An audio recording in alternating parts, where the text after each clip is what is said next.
Umsebenzi engawuthatha noma umsebenzi engiwenzako angivesanga vele nje ngalapha. Kodwa izinto engidlula kuzo ukuze ngifike kuliphela mina angiprofithwanga or angithwasiswanga ukuthi ngizobe ngumlaphi wendabuko. Ngayithwesa ngiphakathi lona msebenzi. So manje I'm proud ngalo msebenzi lo futhi ngiyazimisela kakhulu futhi ngiyawuthanda kakhulu, but engabe ngagcina ngakuthola ukuthi amandla ami asemanzini. Ungabeka ukuthiwa mhlawumbe amadlozi isithunywa abakithi everything it's okay and it's true, but mina amandla ami la ekhona khona kuphi asemanzini. Thathiwa into eyiningi engizenzako ngizenza ngiphinde nani namanzi. So into yamanzi into engaphele, amanzi ahamba ebusweni mina, amanzi awastop. So ngibona khona ekhaya ungayenzi into enziwa ngomunye umuntu, yenza okwakho nendlela oboniswa ngayo nendlela obona ngayo izinto zakho ukuze impilo kuzokwazi impilo kuye phambili. Unokukhala ukuthi abantu badlale ngawo bakwenza ukuthi wena like it was li-10 kuwe wena ngibukela khona ekhaya.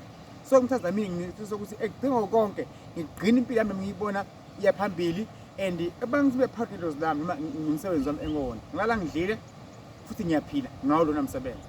So ngibukela khona ekhaya nalo khona ngayimisela ngonke okwenzako ungayibukeli phansi kuyogcine kulungile. Ngibukela khona ekhaya ethiwa into ongena kakhulu emanzini ephuphumeni ezibeni. Amanzi ayithi amanzi mhlawumbe angahloniphi, amanzi angahlonipha kakhulu futhi amanzi ngiyawazi ayingozi nini awasingozi. Yabo nje manje ubona emva kwami ngibukela khona ekhaya kwavumele ukuthi ngangena kona phansi kunodaka and yabothi siziba siyangenisa kakhulu izulu linini.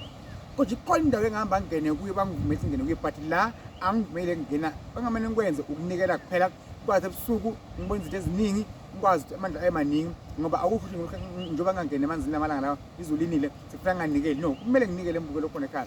Impilo yakho ngibukela khona ekhaya ikuphi sesandleni zakho.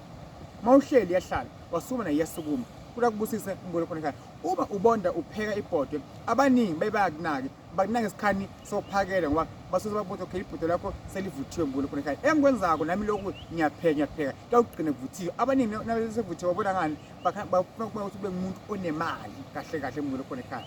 Bit by bit kancane kancane nalokho khona ngibukela khona ekhaya. Ungahlali phansi simele impilo yakho uyinake uzitshele ukuthi ufuna ukuthi nokuthi empilweni yakho kuzolunga. Inkosi kubusise.